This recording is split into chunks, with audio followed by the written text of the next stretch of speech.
The team runs to the detective, the blood pooling deeper around their body. As they reach Jules, they all immediately recoil. Nat covers her nose with her arm, the sudden sting of hunger burning through her veins. Their blood is too strong. Ava manages to stammer. She's also struggling to draw back from the intoxicating scent of it. Nat's head swims with the temptation of Jules' blood, a primal instinct trying to claw its way up from a deep hidden part of herself. She has to turn fully away. They'd all been overcome with adrenaline before, which had masked it, but now nothing is stemming the draw of it. A heavy drop of rain lands on her shoulder. It dribbles through her shirt, helping to snap some of her senses out of the blood haze. She looks up at the half dilapidated ceiling, the downpour leaking through it. The rain, Nat mutters, an idea pounding in her head. She swings back around. The rain will wash away the blood and the scent. Morgan's gaze flashes over the room and then she bolts to one side, grabbing up a hunk of crumpled metal. She launches it up at the roof above the detective with the speed of a missile. It crashes through the warped, eroded metal with a thundering smash. The roof cracks and collapses, piling all around them in rusted, shattered heaps. A flood of rain bursts through the new hole, pouring down onto the detective. The halo of blood begins to dilute and wash away. Nat dares a breath. The scent of Jules' altered blood is still there. Nat can almost taste it on the air, staining the cold damp and sweetening the rain. But it's not as strong as before. It had been terrifyingly tempting. With the team now able to focus, their gazes drop back to the detective. Farah rushes forward. Sirens play in the distance. Closer now, but not close enough. Thea grips at Farah's chest as she drops down on her knees beside the detective. Jules? Her voice is almost drowned by panic. The detective's bottom lip is split, the dark circles heavy beneath their closed eyes. Wounds mar nearly every part of their exposed skin. Bra tries to ignore the strain that seeing the detective in such a way puts on her. She places her hands either side of Jules' head to lean even closer. Wake up! Come on, wake up, please! A groan whispers from the detective's lips, and Farah's eyes flutter shut for a moment in sheer relief. Then she snaps them open to gaze down at them. You had me worried for a minute there, detective, Farah says, resisting the urge to grab them up. She tries to grin instead, but the expression is tight, strained with obvious distress. Hmm. Uh. Yeah. Farah's smile softens to a more genuine one as Jules manages to choke out a chuckle. I was getting pretty worried about me too, they say, brows pinching together in obvious pain, but a smile tugs at their bloodied lips anyway. Farah shuffles closer. Well, you don't have to worry now. I'm here. The detective's smile widens for a moment, but the expression fades when her eyes blink shut, and this time they don't open again. The sound of Jules' heartbeat rings in Farah's ears, but it's slow and worryingly unsteady. A knot forms in Farah's throat, her eyes widening. Detective? This time she does grip their shoulders. Jules? No! Wake up! It's all right, Farah, Nat says in a gentle voice, gripping Farah's shoulders to tug her away. Let go! Farah says, resisting, but Nat is far stronger than her and draws Farah onto her feet with ease. Nat leans down to stare Farah in the eye. The agency's here. Jules will be all right. Bright blue lights flash like ghosts in the shadows of the warehouse, adding truth to Nat's statement. Cars rev loudly, tires screeching in the mud outside. It's barely 2 minutes before a team of grey uniformed agents storm into the factory, some with medical bags gripped in hand. Over here, Ava orders. The detective needs a medic. They don't hesitate in sprinting forward, pushing the team out of the way. They set to work reviving Jules. Bra hovers about them, fear making her steps rushed and her breath ragged. Outside of the warehouse 15 minutes later. Jules! The sudden shout of a voice. Oh, it's. Okay. The sudden shout of a voice shocks the team back from their silent thoughts. Ava turns on the spot to watch as Rebecca clambers out of a large SUV. She sprints towards where the medics are wheeling the still unconscious detective towards a medical vehicle. Rebecca barely manages to stumble to a stop, hands falling on her child with a desperate cry. The rain seems to respect the moment, slowing to a gentle drizzle. Moonlight makes each droplet sparkle in the deep night's darkness. The medics pass glances at one another, obviously needing to get the detective into the vehicle, but not willing to speak to someone of such authority. Ava sucks in a breath and moves forward. Agent Langford, she calls as she approaches. Rebecca's head whips around to stare narrow eyed at her. You were supposed to protect them. They saved us, Farah says, the rest of the team stepping closer as well. What? Rebecca asks, obviously not noticing the tears leaving wet trails down her cheeks. It's true, Nat adds. Jules risked themselves for us. We wouldn't be here now without their quick thinking. No human has risked themselves like that for us since. Rob purses her lips. Well, since you, Rebecca. That being said, they were my only way of surviving that situation, so what else was I supposed to do? The anger falls from Rebecca's expression, replaced only by worry. She stares back down at the detective, taking her child's hand in her shaking one. Ava looks over towards Nat, who gives a slight nod of understanding. Stepping up beside Rebecca, Nat places an arm around her shoulders. They need to get Jules to the facility. They can help them there. It takes a moment, but finally Rebecca lets the detective's hand fall free and moves away, guided by Nat. They all watch in somber silence as Jules is wheeled away and settled into the vehicle. The doors click shut and Ava purses her lips. When the vehicle has disappeared into the thick of trees that surround the warehouse, Rebecca swipes a sleeve over her eyes and turns to the group. Professionalism is the only thing remaining on her face. Where's Murphy? Over there, Morgan says, jerking ahead to where they had tied up Murphy. He'll be out for the count for some time. A slight sneer pulls at Rebecca's expression. Good. We'll take him back to the facility and see what we can get out of him. Did he... She swallows hard. Did he succeed? Ava gives a stiff nod. She frowns deeply. I see. And do you know what he did? What he's done? Jules' blood has been altered, Nat explains. We found a makeshift lab and blood transfusion equipment, but Rebecca, whatever he's done, when he managed to get some of that blood in him... He was near unstoppable, Morgan interrupts. Rebecca meets Ava's eye, a silent, tense exchange passing through the air. At least our detective will be safe now with him caught. Farah chimes in with a pleased grin. Rebecca tenses. Let's hope so. And then she moves away towards the group of agents gathered around agency vehicles. What does she mean by that? Farah asks, grin faltering. Well, she means there's going to be more parts to this because this is book one. Therefore, the detective will not be safe. Ava doesn't reply, but she knows exactly why Rebecca is so worried. With the detective's blood altered and with what it did to Murphy, Murphy might not be the only one who wants it. Next chapter. Some days later, at the agency facility just outside of Wayhaven. I push my spoon around the dish of unrecognizable brown mush. I think it's possibly casserole. The meal is growing unappealing after 5 days of the same thing. It seems to be all they serve in the agency's facility. Being stuck in their medical lab is for nearly a week is driving me a little insane. I'm starting to be here so often I wonder if I ought to suggest that they give me my own room. At least I'm finally allowed visitors today. The thought is timed just right as a gentle knock sounds at the door. Come in, I call a little quieter than I meant to. My throat is still sore. The door creaks open, Rebecca peering around it with a soft smile. Good morning. Can I come in?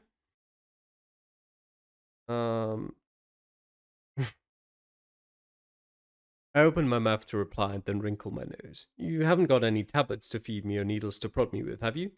She smiles, giving a soft laugh. No, I don't. Whew, I say through a heavy breath and then beckon her in. After closing the door gently behind her, she moves to sit in the chair next to my bed. It's a while before she speaks again, glancing towards me with a heaviness behind her brown eyes. The doctors say you're healing well. They've examined me enough, so they should know, I say. Is there something wrong? Her unease has me shifting beneath the flimsy bedsheet. She glances away for a moment and sighs. I need to talk to you about what happened at the warehouse. Memories make my body tense and I try to ignore the pain that sends through me. What you did with Unit Bravo was incredibly brave, especially considering what you must have gone through. Her voice chokes as he says that, and she shakes her head and straightens her back. We have Murphy in our holding cells, and we're doing what we can to extract as much information as possible from him. That's not going very well, I guess.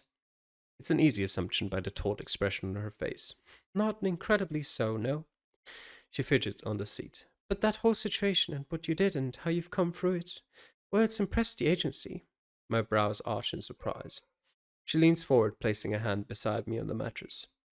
They want you to become the human liaison for the town of Wayhaven. My brows go even higher.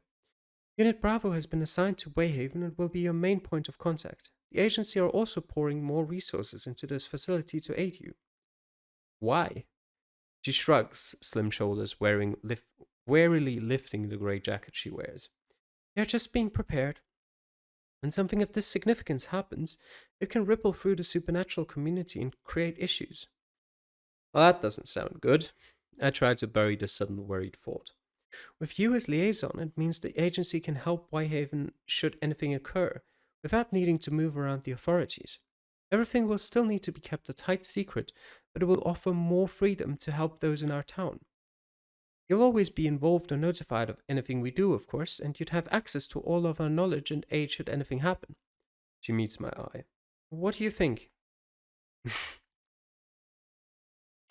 I cock a brow, holding back a small smile. Does it come with a pay raise? Rebecca gives me a withering look, but she nods. Yes, you'll get a small amount of compensation added to your regular wage. My smile breaks through. Well, then I'm sold. She chuckles softly before the smile falters, not looking quite as pleased as I'd expected. I'll let them know. You don't want me to take the position? I ask. She stiffens. I'm sure you'll do fine, but I am your mother, so I do worry. Her hand moves closer. When I saw you outside of that warehouse, she swallows, the emotion strangling her voice. I thought you were. Her hands grasp the bedsheet. I thought my life was over when I saw you like that. A small tear escapes her eyes and drops onto my hand as she casts her gaze down to hide her expression. Hmm.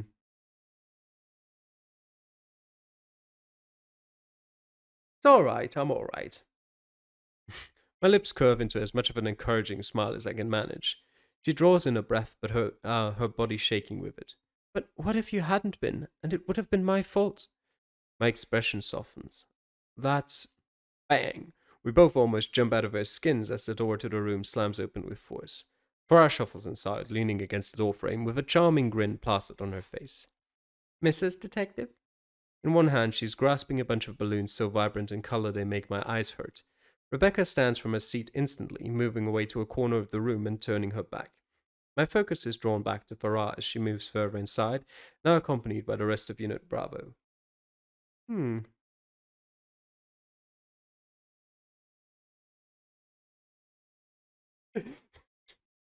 I stare over the group of them as they shuffle inside, perching around any spare space available. There's not a scratch or bruise in them, not even a small wince as they sit.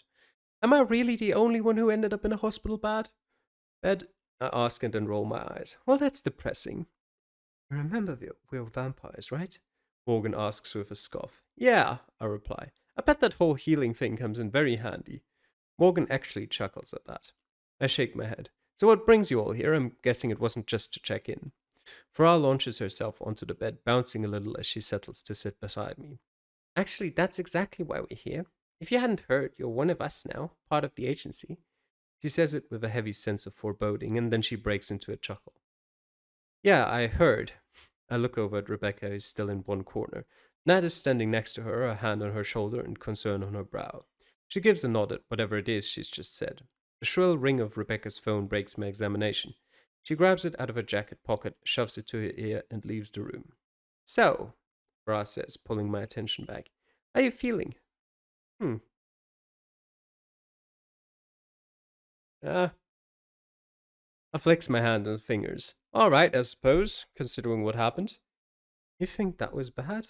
Morgan asks with a cocked brow. Wait until the agency really puts you to work. That doesn't exactly help inspire much confidence about the position I just agreed to. Ah, you'll be fine, detective, Farah says, patting my knee and making me wince. She snaps her hand away and offers an apologetic smile. Eventually. What you did for us, detective, Nat says suddenly, her voice trailing off as she frowns. Ava steps forward. We're grateful. She meets my eye, holding it in a stern stare. All of us. No human has put themselves out there for us like you did, Farah says, grin matching the enthusiasm of her words. So you know, thanks for that. At least that meant we caught Murphy, I say, leaning back with a sigh. Don't have to worry about him anymore. Footsteps sound at the doorway as Elidor, my nurse, who also happens to be some sort of fae I discovered a few days ago, strides inside. Bay wasn't my first thought when looking at his 6'7" height and arms the size of tree trunks, but the shimmer to his russet-colored skin and the streams of blue hair which cover his pointed ears certainly marked him as something other than human. He also happens to look like some kind of Greek god. Apparently, you can't be supernatural unless you can make people swoon as you walk by.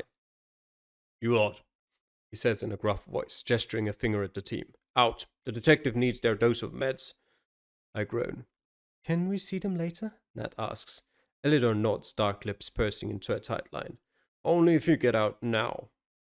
Geez, spoiler fun, why don't you? Farah mutters, gaining a stern glare from Elidor. Farah raises her hands in defeat. I'm going.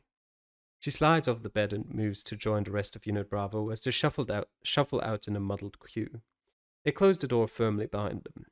Here you are. Elidor holds out a small white paper cup, a selection of colorful pills contained inside. You won't need these for much longer. I take the cup and grimace. I hope not. Ugh. In the hallway outside of the detective's room, the team almost trip over Agent Langford, who is standing just outside of the door. Is everything all right? Nat asks. She looks over her worried expression and hunched shoulders as she slips her phone into her jacket pocket. Not exactly, she replies, words as heavy as her frown. I've just heard back from the other agents. Ava stiffens beside Nat, arms folding tightly across her chest. And? It seems the theories on Jules' blood we gained from the tests are correct. Rebecca shakes her head. Jules' blood is more powerful than we expected. As with the blocking ability, this strengthening effect also doesn't just work on vampires. She glances at them each in turn. It works on all supernaturals. Shit. Morgan grounds, forcing her fingers through her hair. Now everything's going to be wanting a go at them to boost their powers. Yes, we get that. Nat says sharply to shut her up. Morgan's statement makes Rebecca's hands twist together. Why? Farah asks with a shrug. No one but us and a few others know about it, right? Nat passes Ava a knowing stare. Ava sighs. It won't take long for word to get out. You think the agency's got a leak? Farah's voice almost strangles in surprise. No, Rebecca replies firmly. It's just too big a piece of information to keep contained. Once again, Nat throws a knowing look Ava's way, the team leader raising a brow in silent reply. We can at least keep their identity safe, Ava adds. The supernaturals may know there's someone with power to tap, but not who it is. The statement seems to help Rebecca's obvious worried strain relax a little. The detective's about to be in for some fun, then, Morgan comments. It's part of the reason you're all being assigned to Wayhaven, Rebecca explains. You'll work with Jules, but also keep an eye on them. She takes a step away and pauses. Wayhaven is about to become supernatural central if we're not careful. And what about the detective? Morgan asks. You telling them what you just told us? I won't keep secrets from them anymore. Farah's lips snap into a smirk. All secrets? Rebecca tenses. Any that I can, I will tell them. Farah arches a brow, but is sensible enough not to push her. I have to meet with the others. Can one of you debrief my child in the meantime? She asks. I'll go, Farah offers with enthusiasm. Thank you, Farah, Rebecca says. She hurries off down the narrow tubular corridor. We'll be in the common room, Ava says to Farah. The young agent grins. Don't expect me anytime soon. Nat sighs. Jill's been through a lot, don't tease them. The grin falters on Farah's face, something rather unexpected. I don't tease when I'm serious about something, Nat. You should know that by now. And with that, she knocks on the detective's door and heads inside. Serious about the detective? Morgan asks with a frown. Geez, she could have picked an easier one. Nat purses her lips before giving a small smile, wondering if maybe there could be something between the detective and Farah. Farah certainly deserves a little happiness. Let's go, Ava orders, and the group begins making their way to the common room.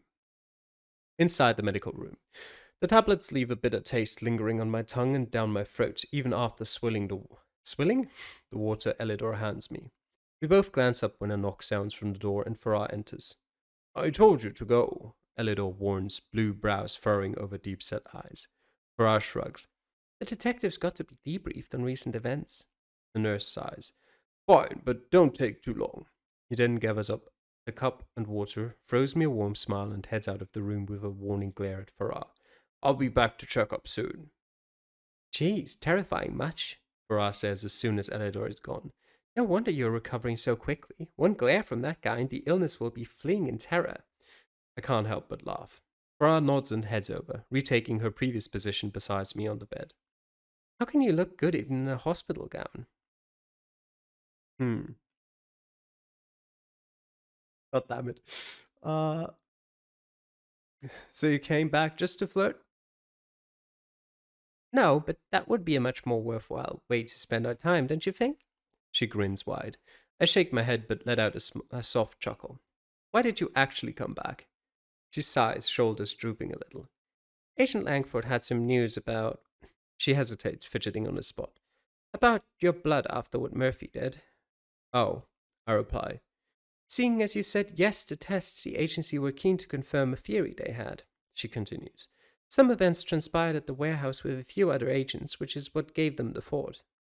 And the theory was? I ask, stiffening as I ask the question. Bra fidgets even more. That your blood isn't just a super booster for vampires, but all types of supernaturals. Hmm. Uh, well, that's just fantastic. I say, giving a groan as I lean back against my pillows. It's not so bad, Bra says, trying to be encouraging and even attempting a smile. You're with the agency now, so they'll protect you, and you have us. I meet her eyes, the amber of them dazzling even in the false lights. I guess that's why you're all sticking around? She nods. Agent Langford thought it might be a good idea, yeah? It won't be long until word gets out and Wayhaven becomes full of creepy crawly supernaturals looking for you. I sigh heavily, trying to process it all. Bra leans forward, her hand coming to rest over mine. If you want, I won't leave your side. The words, though obviously meant to be joking, end up being whispered from her lips with so much seriousness it seems to surprise us both. Right. Elidor's deep voice bellows into the room as he marches inside, cracking through the heated silence that was beginning to develop between Farah and me. You've had your time, Agent. Time for you to hop to it. To hop it. Farah rolls her eyes, though subtly, so the imposing nurse can't see. Fine, I'll go. She bounces from the bed and then turns back to face me. Get well soon, Detective. I'm looking forward to having you back on the team. I smile. I'll do my best. She steps closer, taking my hand up in her.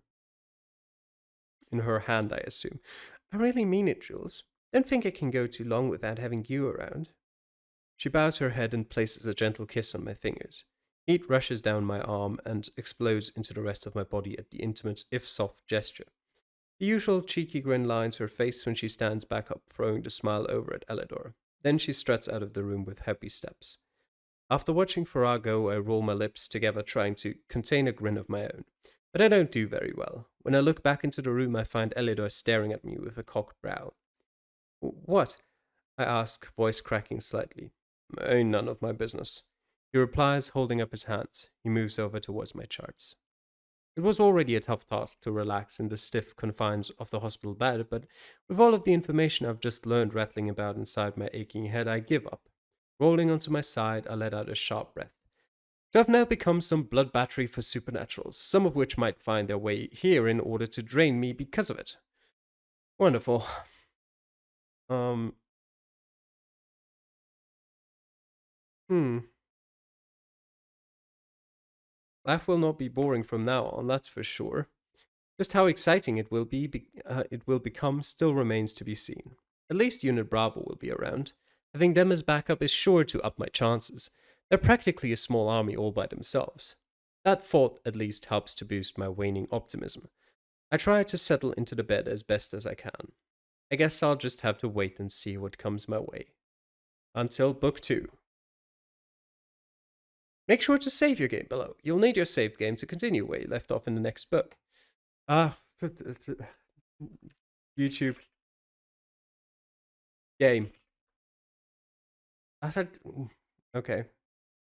Please log into the choiceofgames.com save system. We'll do that. I'll do that later. For now, that was the end to book 1 of Wayhaven Chronicles. I will play through book 2. I don't know when yet. I'll definitely take a break here.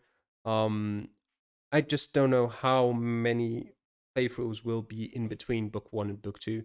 Kind of depends how long they will be as well. I would expect it roughly in about 2 to 3 months would be my guess. Book two, and then I think that would also coincide with around the time I then finish book two. I think book three will eventually come out. Um, and then we can see if we play through that. But yeah, for now, that was Wayhaven Chronicles, book one. I hope you enjoyed reading me through it and were excited at the progress of the story. And yeah, thanks for watching. I'll see you guys next time. Bye.